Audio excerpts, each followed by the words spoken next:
Comme pour les concerts en plein air, un animateur professionnel pour chauffer la foule, une soirée aux chandelles. Pour ce match contre Toulouse, Béziers s'est mis sur son 31. Des ballons de rugby envoyés aux spectateurs en guise de cadeau.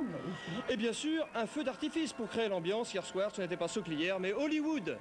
C'est un moyen de vivre avec son temps. Le rugby avait à consentir quelques efforts pour avoir la faveur des médias. Vous voyez ce que je veux dire.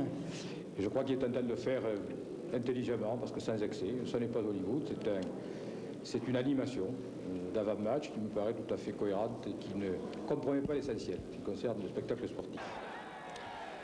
Pour ce match qui est l'affiche de la journée, Béziers joue en blanc. Le club biterrois est privé de Carminati, Marty et Mognol. Dans ces conditions, il n'est pas favori. La première offensive du match est à mettre au crédit de Béziers. C'est Didier Cambera-Béraud qui annonce la couleur. Si Béziers doit battre Toulouse, c'est au pied qu'il battra le champion de France. Alors toutes les occasions sont bonnes pour tenter le drop. Et voilà la réponse de Toulouse. Le champion de France a une méthode.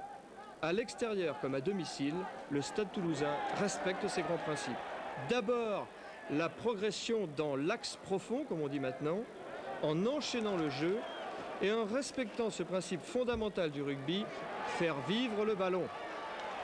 Puis, quand toute la défense adverse est fixée, une variation avec enchaînement vers le jeu déployé qui fait aller le ballon jusqu'à l'aile. Et quand ça ne veut pas passer, eh bien quand ça ne veut pas passer, le Stade Toulousain remet sur le métier son ouvrage. On recherche le soutien à l'intérieur, on progresse à nouveau dans l'axe profond.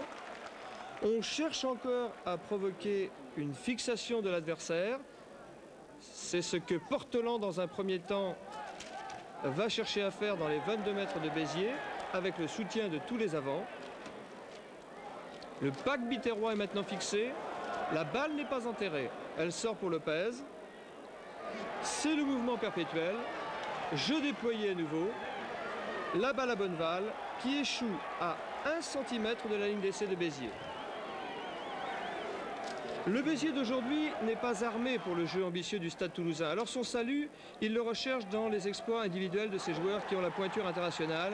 Ici, c'est Michel Fabre qui perce et qui échoue. Pas moyen de passer à la main. Les biterrois comprennent vite qu'il faut s'en remettre à la botte magique des frères Cambera-Béraud. Quand ce n'est pas Didier, c'est Gilles qui tente les drops. À Béziers qui s'escrime à rester parmi les grands. La botte secrète, c'est le drop. C'est une arme, bien sûr, ça fait 3 points comme une pénalité, donc je vois pas pourquoi ce ne serait pas une arme. Donc ça peut concrétiser un bon ballon, si nos 3 quarts ne sont pas replacés sur une relance, ça peut être une arme comme une pénalité ou comme un essai. Des fois, le jeu s'embrouille. D'un côté comme de l'autre, on cafouille son rugby. Et voilà comment une balle biterroise devient toulousaine et vice-versa. Cette année, Toulouse a mis un joker dans son jeu, en plaçant le 3e ligne Lecomte au poste d'ailier, mais s'il lui ressemble, Lecomte n'est pas Kerwan, le célèbre ailier des All Blacks. Et cela produit